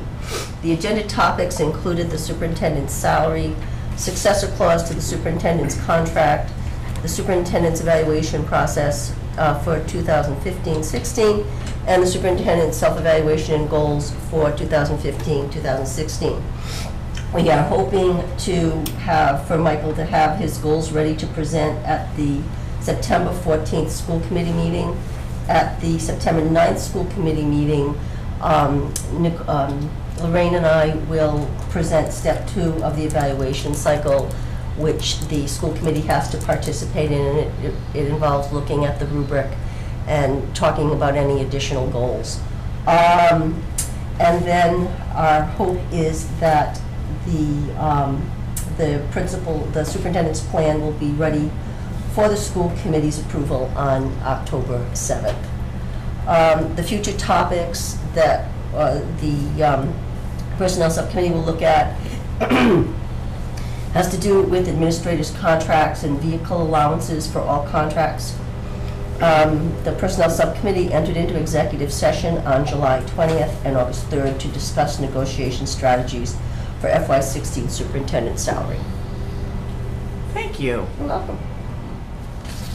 Okay, there is no report on policy because you haven't met, but you have your first meeting next week. Yeah, we're already building our agenda. Okay. We And built a lot of it tonight. Yes, you did. Thank you, Neil. Space study, Lynn, can you provide an update? What did we go? I forget already. We went over the RFS that went out on demographics, and they decided that what's going to happen is they're going to discard it. And Bob and Skansky and Bill Cleary, we voted to let them go through the whole process again, and based on questions and comments from people that took a look at it, they're going to streamline it. Okay. So it's a little more direct, and they're hoping to get a broader, because we only had 2 responses. And And the pricing was it was like 25,000 and 50,000. It was just so broad. do you know when that you're targeting to have that next version? What they're going to do is they're going to put it out as soon as possible, and they're going to bypass the task force. They're going to go through the whole process and then come back with their recommendation to us about, what the scope of work Okay. is, what the pricing is, and who they're recommending. And then if we agree, then it'll come to us. So we don't know, so you guys, you and the task force don't know when are you going to see it at the next task force meeting? No, because it's going to go to central register, so there'll be a 2-week time frame once they're done, but they were trying to fast track it. So Okay. what was the central register they were running for? I don't remember. date? the date, I don't know. because central register runs every 2 weeks. Okay, So they're going to do that as soon as possible. all right. And so they are not hiring the contractor until we approve it and everyone understands what the scope is and pricing and everything else. Okay, that sounds like the right thing. Thank you. Okay, I think we are making a little headway here, not really. Michael, superintendent's report. Yes. So we're ready to open. All of our schools are operational. The bus routes are all posted. We're hired. We have a couple of late changes in terms of positions. We talked briefly about we have an assistant principal change at the center school.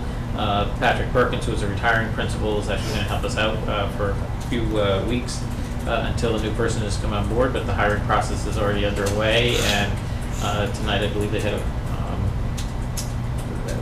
had interviews, so they should be rolling along to be able to find somebody, and so we're hopeful for that. Our enrollment is slightly down. Just want to give a little correction. We're still slightly down. The high school is down the most. I believe we ended the year at 1087. We're right now at 1070. So once school starts, there's always a fluctuation within those first few weeks of actually who shows up and who doesn't. So we'll be monitoring that, and that, of course, is the first few weeks. What was it last year?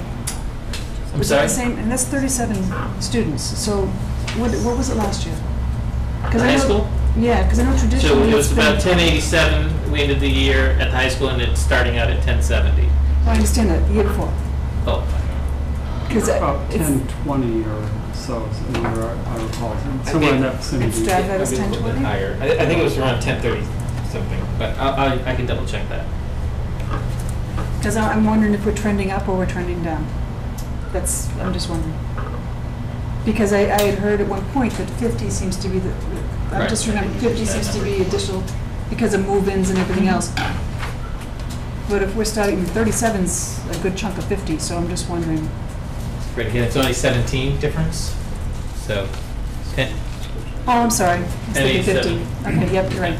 So, right, and school choice is we looked at that so that we have 26 students difference in school choice. So, That large. Okay.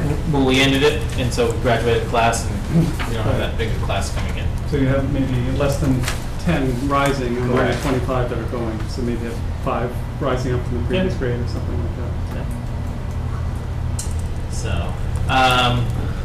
So I list here our new administrators for the school year. I think you've met everybody, but except for Scott Blanchard, who was moving from New Mexico, and so he is here. He's on staff, and so we're grateful that those positions are filled. Modular update, we are making great progress, and I can't thank Bill Cleary and his team for making this happen. Jim Brigham is our electrician, and has just done fabulous work making sure the building is connected in every shape. We have one glitch that the alarm systems are all hooked up into the building, and and are at the panel. The company that the panel is so old that there's only one vendor on the East Coast that services that, and so we had it originally planned, and they are requiring cash on delivery, not from us, but from they're being hired by Simplex, who we work with, and so Simplex is arranging for that to happen, but it changed how they were going to get scheduled as a result. So it's not definite that they will be there and doing it between tomorrow and Friday and Monday and Tuesday, but our hope is that they will, and they'll come through. In the meantime, Bill is working with the Bolton Fire and Rescue to see what kind of accommodation can be made. Oftentimes, what they'll do is what they call fire watch, plan, and that would meet that. So my question is, is there an opportunity for this to delay the use of those classrooms? We're going with the plan that no. We're going with the plan and Right. no are two different things. Well, I mean, in the past, when we've had hiccups on the fire alarm system, just for the regular building, we've done a fire watch, and we've Okay. had school. So I don't think that, and again, it happened too late in the day for me to circle back with Bill Clary, but I don't know if you were. I did talk to him, and he's continuing to work on it. He has some hope that he'll get it done over the weekend, but we're going to meet with the necessary people. And again, like I said, we're going to leave the machine. Prohibit us from getting in there. The system works. The local alarm works. So in other words, if the alarm were to go off in the modular, the alarm would go off. What it wouldn't do is set the high school alarm off, and vice versa. If the high school alarm would go off, it wouldn't set the modular off. Well, that's the interconnection that's necessary. That's what's required that those two things happen. So hopefully, given the fact there is fire protection, I don't think for the short period of time it should impact our. And you can they exit those modular units Right. from the unit Absolutely. itself? Yes. Okay. Yes. Yeah. Okay. Yeah, absolutely. It's completely All right. separate. So it's a separate building. That's why. All right. So that's why. But assuming that that's all taken care of, and you do have a stopgap measure in place, it sounds like, then the modular units are ready to go, Yep. the classes are already identified. Yes. Everything will be in place Yep. for the opening of school. Right. Wonderful.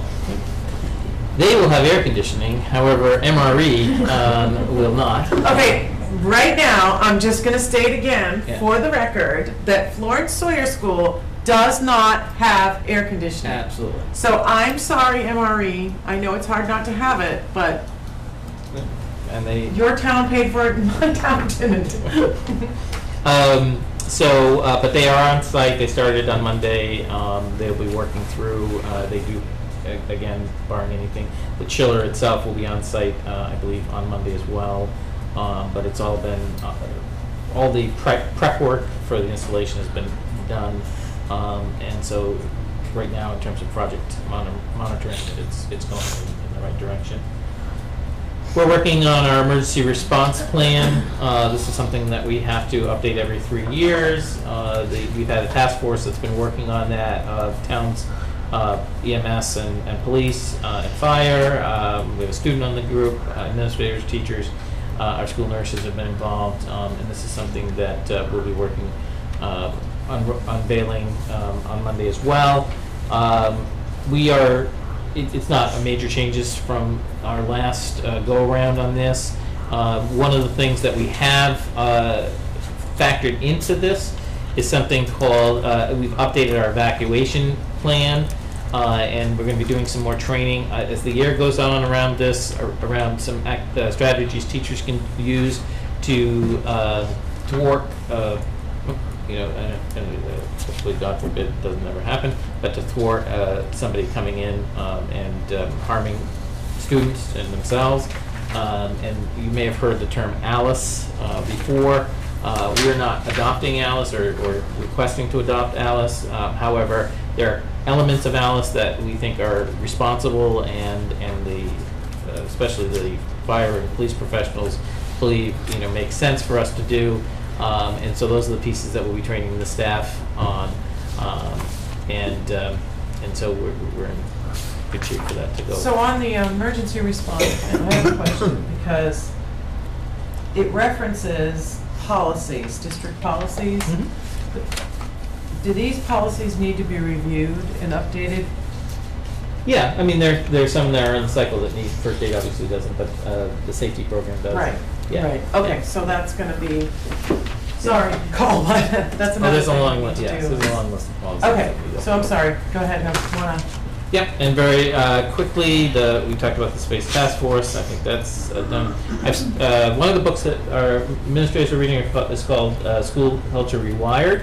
I do have copies for all of you, and I'll be happy to pass those out to you. A good read. It's a I think insightful read. Todd Whitaker, I know Todd Whitaker. I've seen him speak several times, but who's a organizational professor of educational organizational change. Very very good, but he's right to the point. And it builds a lot on our school climate survey, so I thought it was a nice connection to that. And we're also reading this year a book called The Culturally Proficient School, and this has more in line with our work around social emotional and targeting, looking at our students who are at risk in their performance and trying to build an awareness and understanding about how to look at kids differently, so that we can bring them all to high standards. And several of us were part of the course that I took this summer, and several of us did that, and we'll be leading our book group with our administrators this year as well. When you say we're reading it, who's reading? The administrative team. So that's all the teachers? No, the administrative team, the administrators, Like the principals. principals, Probably directors, central office. central office staff, and our coordinators. All right, I want to let you get through this. Yep. Nudge, nudge. So we talked about the one-to-one, our website upgrade. We're in the process of working with a firm, and it's going well. And so we hope to go live, probably not the beginning of the second week, but probably the beginning of the third week, because we want time to review. So that's our goal, and so we're hopeful that it's. But that upgrade is not a redesign. It is a redesign because the primary reason for doing it is that we had to make it compliant with ADA requirements.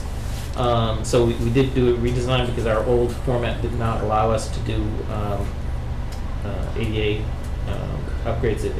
The language is so antiquated. So. Okay. So we had asked when you brought this up in the spring, I think it was Kathy, had asked that we have some input into how that was Yep. going to happen because it was really hard to navigate. Yep. So do we get to see, you were going to show us the architecture. Did you ever get that? Yeah, I sent that out. Yeah, but it was the generic one. Can we Okay. get the, I don't know what the proper term is, for the one that we have? It's just, it's not launched, but we can look at it. Sure. Yeah, like a template? Yeah, but it's Yeah. not, you might be able to noodle around with it, but then you launch it or something. I could be all wrong. But yeah, but we did send out a generic architecture thing in the summertime. Yeah, I can probably get you the length of the beta, I think. Yeah, Yeah. okay, that'd be Which you good. can be better. Sure. And last but not least, we are doing our math pilot this year, moving forward on getting aligned resources. So we have all of our grades, says K through 5, it's actually grades 1 through 5, doing a math pilot, and our two models that we're looking at is Everyday Math, actually it's called Everyday Math 4, I think, and then Envisions. So everybody K through 1 through 5 is actually piloting something, and so we have a model for collecting the data around the pilot. It will be going on throughout the year, and so we'll then make a decision, again, provided we receive the budget funds to do so, but we'll make a decision probably in May. Are the pilots school-specific or grade-specific? So all of the classes in all 3 schools are doing pilots. Right. So, So like at Rollinson, are they all Yes. doing everyday math, or are there some doing that and some doing Envisions? there's a very complicated assignment roster to make sure I'm that sure there is. the same things. So yeah, so every grade in every school is doing both, Oh, so okay. that we don't have a situation where one school has a predominant Yeah. study of one particular Uh-huh. model, because then we have problems. when But we not compare every the two. student is doing Both. both. Correct. Correct. So is the pilot, you're running a 1-year pilot? Yes. Yeah. That's pretty typical.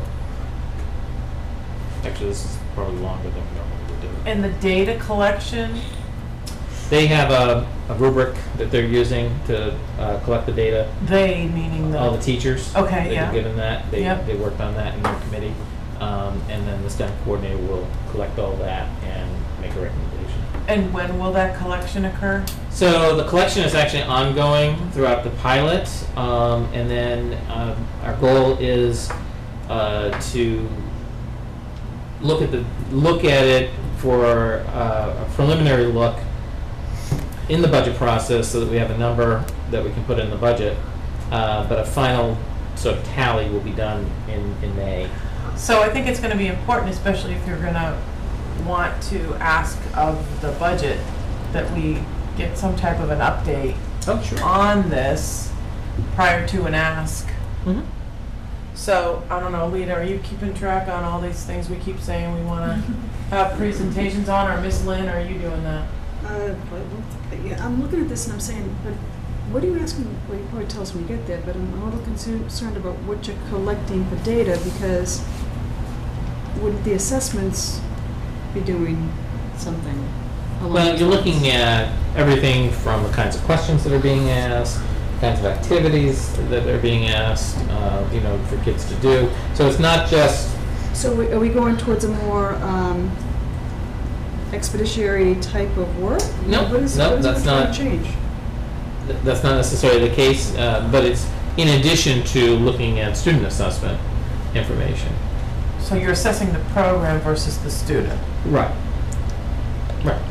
Because we want to make a decision about whether or not the program is going to be effective for our So curriculum. in your presentation, you're going to show us the difference in how that is measured? Because No, I think they're gonna, well, I don't wanna answer for you, so I'll let you answer that. Well, I mean, we'll show you what the rubric is, but it's pretty comprehensive over looking at different kinds of materials that are involved in the comparison between those two particular sets of materials. Well, I guess I'm confused about what we're trying to do in doing the pilot. Like, there's got to be a purpose to the pilot. There's got to be something that you're trying to achieve, right?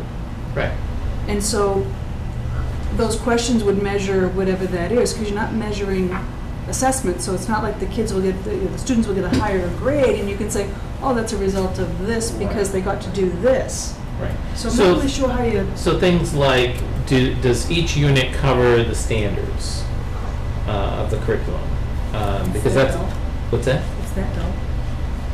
Dull? Well, I'm like, No, but I mean, You can't say that. Well, we're I was looking just for hoping aligned something- resources, because right now, we have everyday math, and right now, it's out of date, and it's not aligned with our current curriculum. everyday math is out of date? Yeah. Okay, we're down a rat hole again. That's fine. No, I'm just thinking we just paid for that. Okay. Okay, we're down a rat hole right now. If we need to go through this again, we will, but I think the outcome of this is that you are going to pilot 2 programs, and within a month, Oh, no. 2 months, 3 months, Probably closer to November. November? I'll take November. All right. Alita, put that one down. Lynn, put that one down. Yes, in November, you're gonna give us an update on how they're going Yeah. comparatively. Right. That works. Does that work, Mr. Mark? Lynn? I don't know what we're looking at. I mean, but that's fine. That's what we're gonna find out. Right. That's exactly what we're gonna find out. Comments on that? Of course. Thank you. So, once again, there is something in There's a policy policy, right? that actually dictates how that rolls out. If there's any change to curriculum and whatnot, that presentation should be proactively initiated and presented to the school committee for, like, I believe it says approval in there, but I don't know technically if that's the right word. So requesting all of these presentations and so forth should not be reactive. We should be proactive on that, I would think. And then the only interest I have is this an initiative just to achieve the new state mandated guidelines for Common Core, or is this just everyday math has run its course and we're going to see both cost savings going through this along with an improved math program for the kids? So there won't be any cost savings Okay. necessarily. I mean, that's not the reason for doing this. Like That I would be said. the last item on my agenda Okay. for that, But we are- is this something that's going to be more effective for the teachers, or is it meeting state guidelines? So we already have the curriculum. So yes to it's meeting the state frameworks. Yes. And we hope it is more effective for our teachers, because we want them to have the best resources to be able to meet the range of student needs that we have in our classrooms. Why are we piloting this? I'm just trying to understand. So you have, obviously, when you do this presentation, there's going to be, again, another, so that we understand this, it's like a set of goals that you have, that you're looking to achieve through this pilot in order to consider it a success. Yes. Okay. Yeah. So, I guess to wrap this up, to Neil's point, is there a plan as to why we're piloting these, what the outcome is that you're looking for, what the impact is on student learning, and potentially the impact on the budget? If we were to adopt it. Right. So. Right, if we were to adopt it. So we don't have any impact on the budget. I mean, because That's this year. that's this year and we haven't But made that. But we But would we be need to be making, proactive, like he's saying, so we need to be aware of it, so that when it does come up in budgets, Right. So we would be able to price it out. We'll price out both of them and know what the comparison costs of both programs will be. So we'll be able to have that as a comparison. And last question I have on this, is this something that was designed in-house with one of the CIA people, or is this something that's an outside vendor that we're looking at? So we had a committee that designed the pilot, facilitated by our STEM coordinator. So it's not, it's not facilitated by any particular vendor. so, okay, now we need to ask a couple more questions. I know. Did you have a question? No, before? my assumption is that these are textbook programs or math material programs that you're comparing. Right. And so they are the resources that support math instruction K-5. And many districts are switching over because older math programs like Turk and Everyday Math and a ton of them have not kept up with the standards. So haven't districts are delivered. trying to do that. So this is something that's happening across districts So- that have the resources to do it.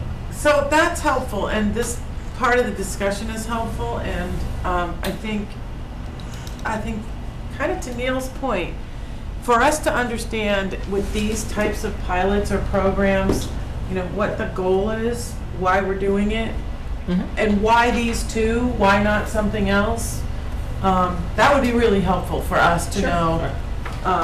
And I even think, hold on one second, this guidelines presentation thing I'm going to give you, I think that will help with some of this, even with how we're looking at receiving information. Lynn? since I've been here, we adopted frameworks. No, well, not frameworks, everyday math, which is the We did. circular math. Right. All right, so we went out and we purchased all these books and we put a lot of money towards it and a lot of training. And now you're telling me it's outdated and obsolete. And I'm thinking, okay, so we cut the tail end of something. And I'm wondering if the research was not thorough or something, because I don't understand, because I don't even think it's been 5 years, has it? So we purchased it in 2008, and it was a 2000 and roughly a 2006 or 2007 You purchased print. it for Bolton, because We purchased- somebody did it first and then it was So Bolton spread had out. it Before that? Before then, I don't know when they originally. I think maybe 2000. It must have been early in 2000. But it must have been like no, might have been around 2000. So we had two schools going with Turk Investigations, and two schools went with, and one school went with Everyday Math. So in 2008, culminated a study of our data and looked at various things and decided to go as a district to go with Everyday Math. It was roughly the 2006 or 2007 edition of that. Nobody knew that there would be a framework revision in 2012, and there was. And so we went through that process and adopted our curriculum. And so this is in response to that revision. Would it be unreasonable to actually get an explanation of frameworks and why such a change would cause us so much money, and tell us that, well, how the teaching is obsolete? Because math is math, right? I mean, Well, okay. I think that I don't know. somewhere along the line, just in looking over old meetings and minutes, wasn't there a presentation on the Common Core State Standards? Yep. and a Both the comparison math and the of- reading, yeah. Yeah, so it's in, I don't remember the But date. that's frameworks but- to Common Core. Not once in this conversation have you mentioned Common Core. You keep saying frameworks. Right, because that's what we adopt as frameworks. The state adopted Common Core in their frameworks, and we are working from their frameworks. Okay, what is it that you want to know? Because I want to make sure that we can move forward but address a concern. In the presentation, it just seems that we are spending a lot of money changing the way we teach. I mean, when you bring the child up, I mean, they've come up doing everyday math, and my child is doing everyday math, and so she's now in the 5th grade, and we're going to switch over to possibly something else.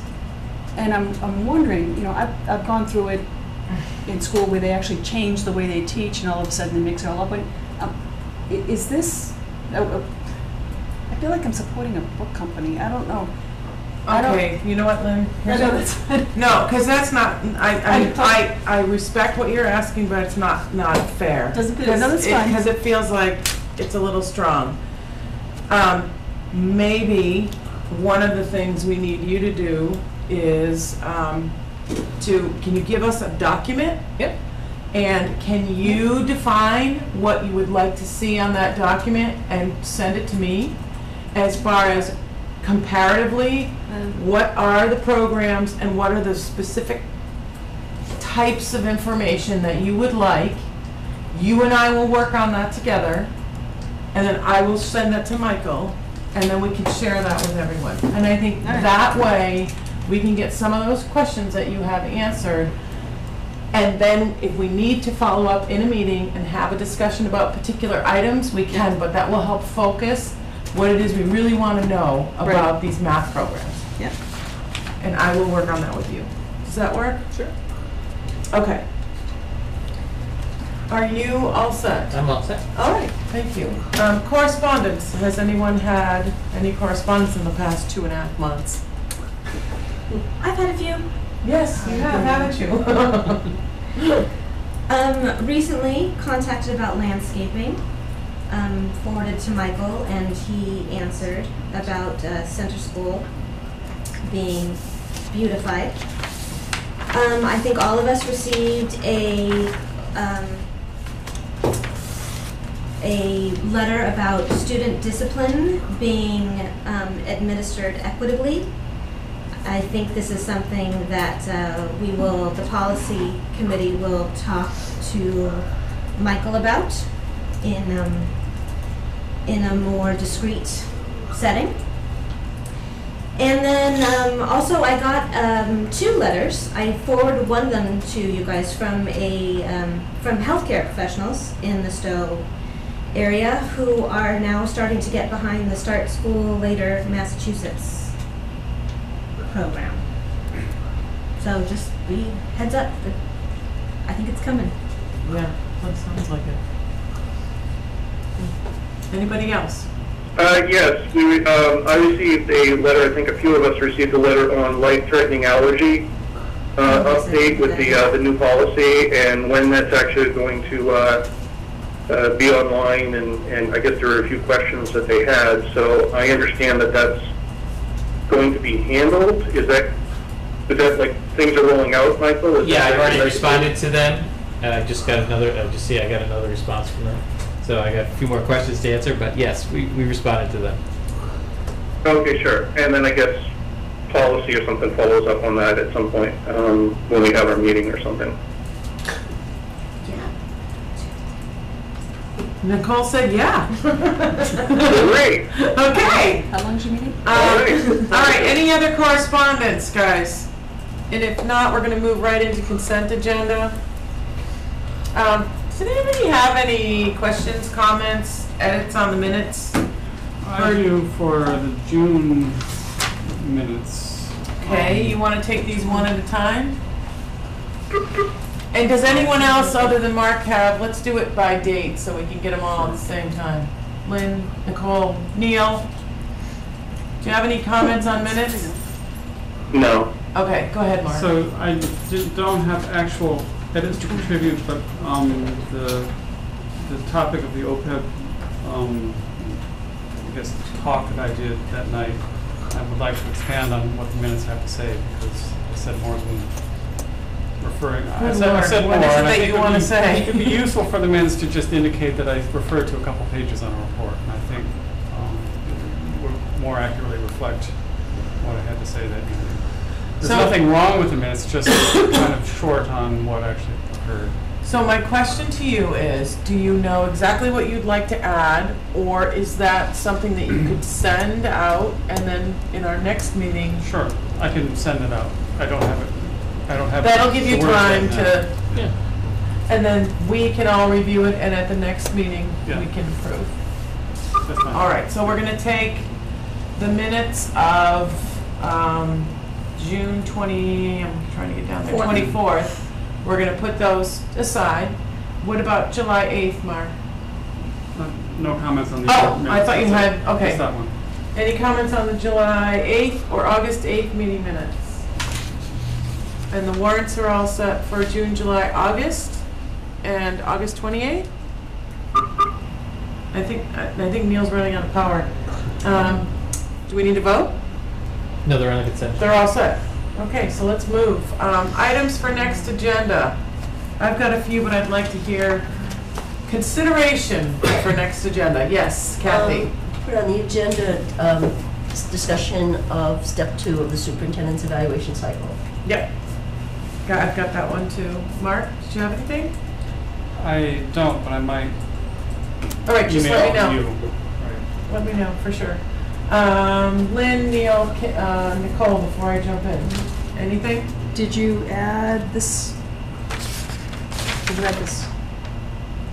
Did I add that? No, what I am gonna add is, and I'm assuming that this is gonna become one of your goals, which is the process. Right, it'll probably just come forth as a finance committee report, that meeting. Okay, and again, I think it's probably gonna be part of your goals, right? Because you're documenting the process. So I've got 3 items, good Lord. The school committee key milestones, metrics and timing. We're gonna review that, so that'll be new business. The subcommittee goals drafts. You guys are gonna be providing what your goal is and the key milestones and timing. And, The presentation that you're passing out, are we discussing that next meeting? Or is that just an informational? what presentation? The guidelines. Yeah. The guidelines, I'm just gonna, oh, that's what she's yeah, talking about. yeah, let's put that in there. That's the guidelines for presentation, thank you. And, I will be sending, so that's all I've got. And there's also the update of the DIP benchmark requests. So that's old business is the, Yeah. DIP benchmark request update.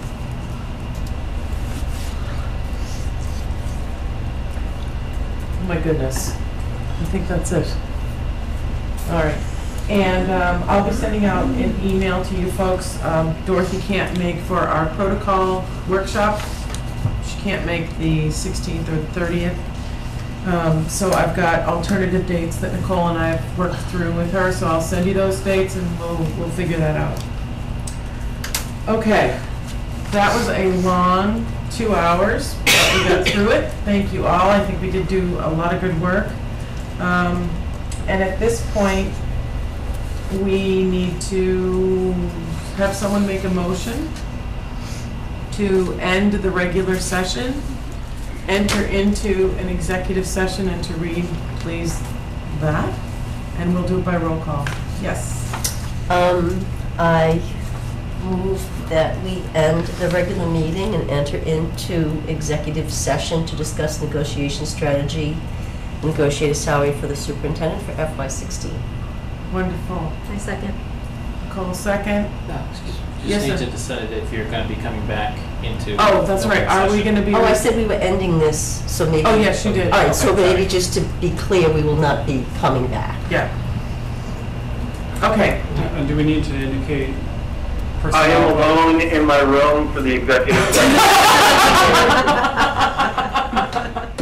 Thank you, Neil. We're gonna get to that. Yes. Do Do we need Good to man. state non-committee members that will also be present, if any? Oh, I think there will be no, committee members. it will just be school committee members. Yes, Thank you, Mark. thank you, Mark. So supportive, all of you, of each other. Okay, roll call. Pardon? It's in our norms. It's in our norms. See, we're living our norms. Kathy Kodian, Yes. Mark Jones, Yes. Neil Darcy, Yes. Lynn Coletti, Nicole Whitaker, Yes? Raymond Moscow, yes. Okay, thank you very much. Someone needs to take minutes. Someone needs to take minutes.